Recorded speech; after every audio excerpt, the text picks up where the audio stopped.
প্রিয় দর্শক, আমন্ত্রণ আজ দুপুরে। আপনাদের সঙ্গে আছি আমি নুহাত সাওম। সবার প্রতি শুভকামনা জানিয়ে শুরু করছি আজ দুপুরের আজকের আয়োজন। আজ থাকছে সংস্কৃতি, এনটিভি অনুষ্ঠান সূচি ও দুপুরের অতিথি। প্রথমেই থাকছে সংস্কৃতি।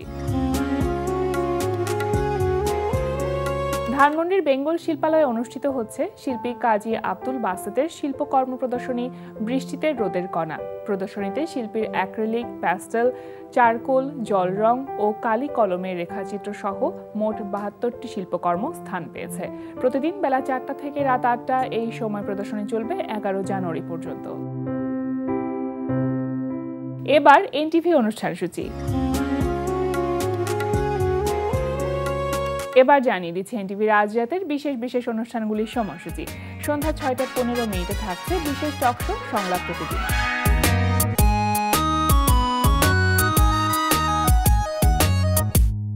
রাত ৮টা ২০ থাকছে ধারাবাহিক নাটক ঘরের শত্রু বিভীষণ। একটা লোভে পড়ে গেছি, মানে আমি মোবাইল চাপতে একটা ওই ডেটিং অ্যাপস পাই, আমি ওটা ডাউনলোড করে একজনের সাথে চ্যাটিং করতে তার সাথে পরিচয়। আমি কয়েকটা দিন জাস্ট ঘুরেছি, আমি কিচ্ছু করিনি, বিশ্বাস কর। আঙ্কেল, আপনি এবার আসল ঘটনাটা বুঝতে পেরেছেন তো? আসলে ওইসব ভিডিও কোনো স্ক্যান্ডাল ভিডিও না, মজা করার জন্য ভিডিওগুলো বানানো হয়েছে। নেওয়াজ ভাই, আপনাকে আমি কি বলবো, আপনি যে দিন দিন কি হয়ে যাচ্ছেন। আচ্ছা, আপনি কি বুঝতে পারছেন না যে আপনি আরেকজনের বউকে নিয়ে সংসার করতে যাচ্ছেন? আমি ঠিক আমার স্বার্থে করছি, ফ্যামিলির ইজ্জত রক্ষা করার জন্য করছি, বংশের ইজ্জত রক্ষা করার জন্য, বংশের ইজ্জত রক্ষার জন্য যে কোনো লোকের বউকে আমি বিয়ে করছি। রাত ৯টায় থাকছে অনুষ্ঠান স্যান্ডালিনা গ্ল্যামার ওয়ার্ল্ড।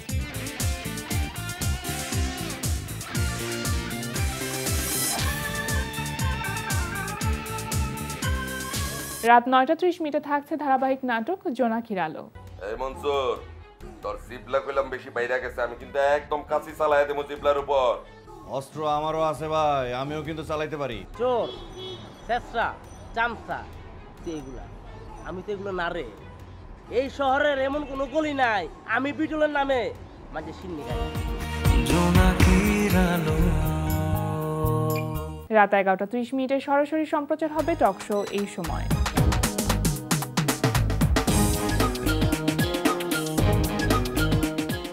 এই ছিল এনটিভির আজ রাতের বিশেষ বিশেষ অনুষ্ঠানগুলির সময়সূচি। এবার দুপুরের অতিথি। প্রিয় দর্শক, আমাদের আজ দুপুরের অতিথি অভিনয় শিল্পী হিমে হাফিজ। শুভ দুপুর ভাইয়া। শুভ দুপুর। কেমন আছেন? কেমন আছে জিজ্ঞেস করলেই তো বলতেই হয় ভালো আছি। ভালো থাকাটা তো আপেক্ষিক। ভালো ছিলাম, কিন্তু গত দুদিন আগে 10 নভেম্বর আমাদের প্রিয় একজন সহকর্মী আফরোজা হোসেন, উনি দীর্ঘদিন কর্কট রোগে আক্রান্ত হয়ে মারা গেছেন। সেই সংবাদটা জানার পর থেকে একটু মনটা খারাপ। আসলেই মানে এটা দুঃখজনক। দীর্ঘদিন যার সাথে কাজ করা হয় তাকে যখন হারিয়ে ফেলি আমরা, তখন মনে হয় যে নিজের কাছের মানুষ হারিয়ে ফেলার যে বেদনা, ঠিক ততখানি কষ্টটা লাগে। স্বাভাবিক, আমরা তো কাজ করি একদম পারিবারিক একটা বন্ধনের মধ্য দিয়ে, তো সেই ক্ষেত্রে পরিবারের একজন সদস্য চলে যাওয়ার যে ফিল, সেটাই কিন্তু আমরা পাই। মানে পরিবারকেও আপনারা আসলে এতটা সময় দেন না যতটা সময় শুটিং ফ্লোরে দেন। সেজন্য অভিযোগও আছে অনেক পরিবারের অনেক রকম অভিযোগ থাকে। এখন সম্প্রতি আমরা এনটিভির একটি ধারাবাহিক নাটক জোনাকির আলো, মুস্তাফির রনির পরিচালনায় নাটকটি প্রচারিত হচ্ছে এনটিভিতে, সেখানে আমরা আপনাকে দেখছি। কেমন লাগছে কাজ করে? এটাও তো আসলে একটা পারিবারিক ভাবেই তৈরি হওয়া গল্প, এবং বলা যেতে পারে যে ধারাবাহিক নাটক মানেই অনেক দিন ধরে কাজ করা, সেটাও একটা পরিবার তৈরি হয়ে যায়। ডেফিনেটলি এটা আমি প্রথম বলি যে আমার খুব ভালো লাগছে এই কারণে যে মুসাফির রানী এই যে নামটা, আমার মিডিয়ার শুরুর থেকে যতগুলো ভাই বন্ধু তার মধ্যে মুসাফির রানী একজন, এবং মুসাফির রানী যেহেতু আমার খুব কাছের একজন ভাই বন্ধু, তার সেটে কাজ করতে পারাটা একটা বাড়তি আনন্দের ব্যাপার হবে, এটা খুব স্বাভাবিক। ওই কারণে ভালো লাগছে। সাথে এই যে বললেন না, পারিবারিক যে একটা বন্ধন, যে একটা সেটে যদি পুরাতন নতুন আর্টিস্ট মিলে, অনেকগুলো সিরিয়ালে অনেকগুলো অভিনয় শিল্পীরা কিন্তু কাজ করে, শুধু অভিনয় শিল্পী না, সেখানে যারা ক্যামেরা আর্টিস্ট, মেকআপ আর্টিস্ট বা লাইটের অন্যান্য ক্রু যারা আছেন, ইভেন প্রোডাকশন বয় থেকে প্রোডাকশন ম্যানেজার পর্যন্ত সবাই কিন্তু খুব কাছের হয়, পরিচিত হয়। এই যে একটা টিম, ধরুন 30 থেকে 35 জনের একটা টিমের সাথে আপনার কন্টিনিউয়াস কাজ করলে যে বন্ধনটা হয় সেটাও কিন্তু একটা ভালো লাগে। ওই সব কিছু মিলে আমি এই সিরিয়ালটাতে কাজ করে খুব ভালো বোধ করছি এবং চরিত্রটা খুব ভালো, চ্যালেঞ্জিং। সেটা একটু জানতে চাইবো যে কি ধরনের চরিত্র মূলত, বা এটার কোনো শেডস থাকবে কিনা সামনে? হ্যাঁ, একটা শেষ হয়তো থাকবে, সেটা আমাদের ডিরেক্টর এবং রাইটার যিনি উনি বলতে পারবেন। কিন্তু চরিত্রটা যেভাবে শুরু হয়েছে সেটা একদম গল্পের শুরু থেকে আমি আমার চরিত্রটা পাইনি। আমি শুটিং শুরু করেছি বা আমাকে দেখা যাচ্ছে 36 এপিসোড থেকে। আচ্ছা। তো আমার ক্যারেক্টারটা আমি গ্রামের একজন প্রভাবশালী পরিবারের একজন সন্তান আর কি। হ্যাঁ, তো প্রভাবশালী পরিবারের সন্তানরা একটু প্রভাবশালী হয় ম্যাক্সিমামই, আমিও সেরকম। চরিত্রের মধ্যে আমি এখনো পর্যন্ত যেটা দেখতে পাচ্ছি যে একটু বদ চরিত্রের ব্যাপারটা আছে আর কি। তো একটা সিচুয়েশনে আমি গ্রাম থেকে শহরে আসছি, আমার ছোট বোন প্রেম সংক্রান্ত জটিলতার কারণে গ্রাম থেকে একটা ছেলের সাথে ভেগে চলে এসছে, তাকে খুঁজতে এসছি।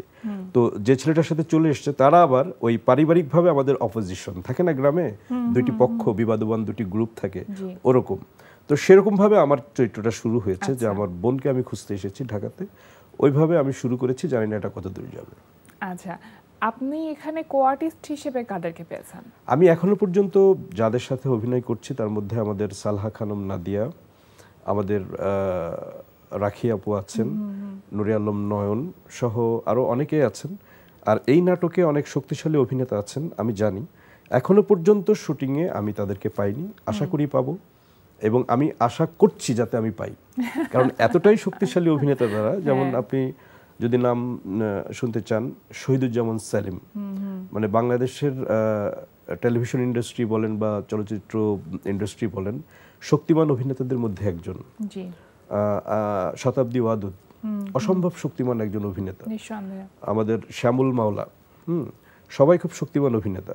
তো এই অভিনেতাগুলোর সাথে যখন মনির আক্তার মিঠু অসম্ভব শক্তিমান, তো এই অভিনেতাগুলোর সাথে যখন আমি অভিনয় করতে পারবো, মানে স্ক্রিন শেয়ার করাটাও আসলে একটা লার্নিং প্রসেসের পার্ট, নট অনলি লার্নিং, এটা অনেক আনন্দদায়ক আসলে। তো আমি ওইটার অপেক্ষা করছি যে নেক্সট লটে নিশ্চয়ই তাদেরকে এই চরিত্রগুলোর সাথে দেখা হোক। দর্শকদের থেকে সাড়া কেমন পাচ্ছেন নাটকটির জন্য? আমার পর্ব মাত্র শুরু হয়েছে, তারপরেও সাড়া খারাপ না, আর চরিত্রটাও খুব চ্যালেঞ্জিং। আর রনির নাটকের একটা আলাদা দর্শক আছে, তাদের কাছ থেকে সাড়া পাওয়াই যায়, তো সেই হিসাবে সাড়া খারাপ না, ভালো।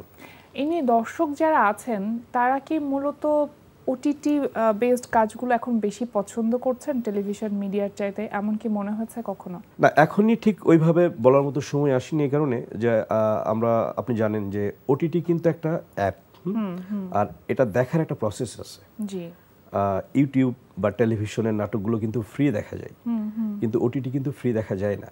এই জন্য এক্ষুনি বাংলাদেশের যে পরিমাণ নাটকের দর্শক, সবাই যে ওটিটি দেখছে এরকম না, একটা পার্সেন্টেজ, বরং বেশি মাত্রার দর্শক যারা, তারা ইউটিউব এবং টেলিভিশন নাটকগুলো দেখছে। আচ্ছা, হ্যাঁ, সেই ক্ষেত্রে যদি সংখ্যাতত্ত্ব আপনি যেটা জিজ্ঞেস করলেন, এখনো পর্যন্ত ইউটিউব এবং নাটকের দর্শক, টেলিভিশন নাটকের দর্শক বেশি। কন্টেন্টে পার্থক্য রয়েছে কি প্ল্যাটফর্ম বেসিসে? ডেফিনেটলি, কেন নয়। ওটিটি মানে কি? ওটিটি মানে ধরেন আপনি এক পর্বের নাটক টেলিভিশন বা আপনার ইউটিউবের জন্য যে বাজেট থাকে, সেই বাজেটের থেকেও 10 গুণ বেশি থাকে ওটিটিতে। আর যখন 10 গুণ বাজেটের একই ডিউরেশনের একটি কন্টেন্ট করতে যাই, তো এই যে বাজেটের পার্থক্য, এই পার্থক্যেই তো কন্টেন্ট অনেক কিছু চেঞ্জ হয়ে যায়। সেটা গল্পের বলেন, নির্মাণ বলেন, অভিনয় শৈলী বলেন, সবকিছুতে একটা আলাদা ব্যাপার হয়, মানে পার্থক্য অনেক বড়। জি, কিন্তু ওটিটিতে আমরা একটা বিষয় লক্ষণীয় যে কয়েকজন আর্টিস্ট ছাড়া বেশিরভাগ ক্ষেত্রেই আমরা দেখি নতুন আর্টিস্ট। মানে এটা কি আসলে ভালো, মানে ইতিবাচক নাকি নেতিবাচক, মানে কি মনে হয় এটা একজন আর্টিস্ট হিসেবে আপনি কিভাবে ব্যাপারটাকে জাস্টিফাই করেন? যদি শুধুই একজন আর্টিস্ট হিসেবে বলেন আমাকে, তা আমি বলবো যে এটার আমি ভালোভাবে দেখি না, কারণ আমি যখন একজন শিল্পী তখন আমি কিন্তু স্বাধীন, আর আমি যখন স্বাধীন তখন আমি প্রত্যেকটা প্ল্যাটফর্মে কাজ করব, এটাই হওয়া উচিত। অবশ্যই সেক্ষেত্রে আমার একটা দায়িত্ব থাকে, সেই দায়িত্বটা হচ্ছে যে আমি যে প্ল্যাটফর্মেই কাজ করি না কেন, একটা বেটার কাজ করব, একটা ভালো কাজ করব, তাই না? সব প্ল্যাটফর্মেই তো বিভিন্ন রকম কাজ হয়। হ্যাঁ, কিন্তু এখন আপনি যেটা বললেন যে দেখা যায় যে ওটিটি প্ল্যাটফর্মে মানে মেইন কাস্টিং বা কয়েকজন মুখ বাদে বাদবাকি মুখগুলো একটু নতুন, তো ওই স্ট্র্যাটেজি ওরা কি ফলো করছে আমি জানি না। আমার মনে হচ্ছে আমাদের মতো যারা মিডিওকার ক্যারেক্টার আর্টিস্ট যারা অ্যাভেলেবেল টেলিভিশন বা ইউটিউবে তারা নিজেদেরকে প্রেজেন্ট করে সেই ধরনের আর্টিস্টকে ওটিটি প্ল্যাটফর্মে একটু কম ডাকে। এখন তাদের যুক্তিটাকে আমি জানি না, তারা হয়তো এরকম হতে পারে যে অ্যাভেলেবেল যাদের ফেস ভ্যালুয়েবল বা যাদের ফেস অন্য প্ল্যাটফর্মে দেখানো বেশি, তাদেরকে তারা কোনো একটি কৌশলগত কারণে হয়তো ডাকতে চান না। তো সেটার কারণ কি আমি জানি না। এটার ইফেক্ট আছে। ইফেক্টটা কি, যেমন টেলিভিশন মিডিয়া বা ইউটিউবে যেসব অভিনেতারা কাজ করেন তাদের ভিতরে অনেক দুর্দান্ত অভিনেতা আছে, ওটিটি প্ল্যাটফর্মে তারা কাজ করার সুযোগটা পাচ্ছে না পেলে দর্শক তাদের ভালো কাজ দেখতে পাচ্ছে না। এই একটা মানে আমি অভিনেতা হিসেবে বা দর্শক হিসেবে আমি বলতে পারি এটা একটা ব্যাড ইফেক্ট। কিন্তু যারা ওটিটিতে কাজ করেন বা যারা এই আনঅফিসিয়ালি এই ফর্মুলাটাকে মেনটেন করেন তারা নিশ্চয়ই একটা ভালো কিছু বুঝে করেন। সেটা আমার জানা নাই যে কি বুঝে তারা এটা কোন কারণে আসলে এটা করা হয় সেটা জানা নেই। এক্স্যাক্টলি। আপনার অভিনয়ের শুরুটা যদি একেবারেই মানে শুরুর দিককার গল্প যদি জানতে চাই, তার আগে একটি বিষয় আসে যে আপনার নাম আমরা জানি হিমে হাফিজ, এবং এটাও জানি যে এই হিমেটা আপনার দাদার নামের থেকে নেওয়া একটি নাম। দাদাকে আপনি ভীষণ ভালোবাসতেন সেই জায়গা থেকে নাম, কিন্তু আপনার আসল নামটা আসলে কি ছিল? আচ্ছা, আমার নাম মানে আমার নাম মোহাম্মদ হাফিজুর রহমান, আমার সার্টিফিকেট যেটা নাম মোহাম্মদ হাফিজুর রহমান। হ্যাঁ, তো এখানে একটা কারণ আছে। প্রথমত আপনি যেটা বললেন যে আমার দাদাকে অনেক ভালোবাসি, সেই জন্য আমার নামের সাথে আমার নামটা আমি রেখে দিয়েছি আর কি, ভালোবাসার নিদর্শন স্বরূপ। আরেকটা হচ্ছে যে তখন আমার যেটা মনে হচ্ছিল যে হাফিজুর রহমান সুরুজ নামে একজন অভিনেতা আছে, আপনি নাম শুনেছেন কিনা জানি না, থিয়েটার এবং টেলিভিশনের অভিনেতা। তো উনিও তখন বেশ পরিচিত, এখনো যেরকম পরিচিত। তো আমার মনে হচ্ছিল নামটা এক হয়ে যায়, আমি যদি একটু চেঞ্জ করতে পারি। তো ওই জায়গাটা রাখার জন্য, হ্যাঁ, একটু ভিন্নতা রাখার জন্য যে চিন্তা, সেই জায়গা থেকে আবার দাদার নামটা এখানে আমি জুড়ে দিই। এই আচ্ছা, তার মানে মিডিয়া ক্যারিয়ার একেবারে শুরু থেকেই হিমে হাফিজ নামটাই ছিল? হ্যাঁ, শুরু থেকে বলতে আমার 1.5 বছরের একটা জার্নি আছে, আমার ডিফারেন্ট জার্নি। সেটা হচ্ছে আমি একটা পাক্ষিক বিনোদন পত্রিকাতে কন্ট্রিবিউটর হিসেবে ছিলাম, তখন থেকে আমি এই নামটা ইউজ করি। আচ্ছা, তারপর আপনি মঞ্চ নাটকে কিভাবে যুক্ত হলেন? মঞ্চ নাটকে যুক্ত হলাম খুব স্বাভাবিকভাবে। সেটা হচ্ছে যেহেতু আমাদের মফস্বলে বেড়ে ওঠা, আমার যে মফস্বল শহরটা সেটা ঝিনাইদহ জেলা, মহেশপুর থানা, বলা যায় একটু প্রত্যন্ত অঞ্চল, ঝিনাইদহের একদম লাস্ট সীমানায়, বর্ডারের কাছে। ওইখানে কালচারালি অ্যাক্টিভিটিসগুলো হতো, কিন্তু একটু ইন্ডিভিজুয়াল, অর্থাৎ সংগঠন কেন্দ্রিক কোনো ব্যাপার ছিল না। আমি যখন মহেশপুর ত্যাগ করি এইচএসসির পরে, তখনও পর্যন্ত মহেশপুরে কোনো থিয়েটার সংগঠন ছিল না। তো না থাকাতে আমি কিন্তু সাংগঠনিকভাবে কোনো প্রক্রিয়াগতভাবে কোনো কালচারাল অ্যাক্টিভিটিস করতে পারিনি। তো তখনই আমার একটা ড্রিম ছিল যে আমি যদি এইচএসসি পাস করতে পারি, আমি ঢাকাতেই ভর্তি হব, এবং ঢাকাতে যেখানেই ভর্তি হই না কেন আমার টার্গেট থাকবে যে আমি থিয়েটার করব। আচ্ছা, ওই জায়গা থেকে এটা সিদ্ধান্ত নিয়েছিলেন যে অভিনয় শিল্পী হতে চান? তখন অভিনয় যে করবো এরকম কোনো সিদ্ধান্ত আমি নিইনি, কিন্তু আমার যে মানে ফ্যাসিনেশন ছিল অভিনয়ের প্রতি, সেটার যে প্রক্রিয়া, সেই প্রক্রিয়া যে শুরু করবে এটা আমি জানতাম। আচ্ছা, মানে আমি টেলিভিশন নাটকের অভিনয় শিল্পী হব বা মোটামুটি প্রফেশনাল অভিনেতা হবে এরকম ড্রিম তখন দেখিনি। আমি এটুকু মনে হচ্ছিল যে আমি অভিনেতা হতে চাই, মানে অভিনয়কে ভালোবাসি, আমি অভিনয়টা করতে চাই। তারপর কি হব না হব সেটা আসলে চিন্তার বিষয় না। তখন কি লোকনাট্য দলে যুক্ত হন? হ্যাঁ, লোকনাট্য দলে যুক্ত হই। লোকনাট্য দলের আগে ওয়ার্কশপের মাধ্যমে আমি নাট্যধারাতে একটা ওয়ার্কশপ করি, সঙ্গত কারণে সেখানে আমার ওয়ার্কশপের পরে কন্টিনিউ করা হয়নি। নেক্সট স্টেপে যে আমি লোকনাট্য দলে জয়েন করি, এবং সেটা 98 সাল থেকে আজ অবধি আমি লোকনাট্য দলে আছি। লোকনাট্য দলে কোন কোন প্রযোজনার সাথে আপনি যুক্ত ছিলেন? লোকনাট্য দলে, হ্যাঁ, লোকনাট্য দলে অসংখ্য প্রযোজনা আছে, যেগুলো হয়তো এখন কন্টিনিউ নেই। আমি অনেক ভালো ভালো প্রোডাকশনের সাথে কাজ করেছি, হয়তো যে কোনো ছোট হোক বড় হোক। আপনারা জেনে থাকবেন কঞ্জুস হচ্ছে বাংলাদেশের সর্বাধিক মঞ্চায়িত নাটক, মলিয়ারের কমেডি নাটক, চমৎকার একটি নাটক। এই নাটক, তারপরে হচ্ছে যে আপনার উপন্যাস নির্ভর নাটক পদ্মা নদীর মাঝি, ক্লাসিক একটা নাটক তপস্বী ও তরঙ্গিনী, ফোক নির্ভর খুব জনপ্রিয় একটা নাটক সোনাই মাধব। এই চারটা হচ্ছে খুব মানে গর্জিয়াস নাটক, যেগুলোতে অভিনয় করে আমি আমার নিজেকে, আমি মনে করি যে আমি গর্বিত, হ্যাঁ, এবং সমৃদ্ধ করতে পেরেছেন নিজেকে। এছাড়াও আছে ওখানে আমাদের মুক্তিযুদ্ধ ভিত্তিক নাটক আছে ঠিকানা, হ্যাঁ, একটা স্যাটায়ার নাটক আছে তুষাগ্নি, এরকম সহ অসংখ্য নাটক, আরো বেশ কিছু নাটক আমি অভিনয় করেছি। এখন কি প্রযোজনাগুলোর সাথে আপনি যুক্ত আছেন, না নিজের অভিনয় ব্যস্ততার জন্য এখানে আর সময় দেওয়া হচ্ছে না মঞ্চে? হ্যাঁ, মানে আমি অভিনয় ব্যস্ততার কারণে, টেলিভিশন অভিনয় ব্যস্ততার কারণে মঞ্চে যেভাবে সময় দিতাম ওইভাবে সময় দিতে পারি না, বা প্রত্যেকটা নাটকে এখন হয়তো আমার অভিনয় করা হয় না। চলচ্চিত্র সবথেকে বড় মাধ্যম, সেখানে কি সময় দিচ্ছেন বা সেটা নিয়ে পরিকল্পনা কি? সেটা নিয়ে আমার বৃহৎ কোনো পরিকল্পনা নাই, কারণ পরিকল্পনা করার সাহস নাই। আচ্ছা, কেন? কারণ চলচ্চিত্র এত বড় একটা মাধ্যম, এই চলচ্চিত্র মাধ্যমে অভিনয় করতে গেলে অভিনয়ের একটা বিশেষ যোগ্যতা লাগে। আমি বুঝে উঠতে পারি না যে সেই যোগ্যতা আমার হয়েছে কিনা। তবে ইতিমধ্যে 2-4টা চলচ্চিত্র করা হয়ে গেছে আমার, সেইগুলো ঠিক অতটা পরিকল্পিতভাবে না।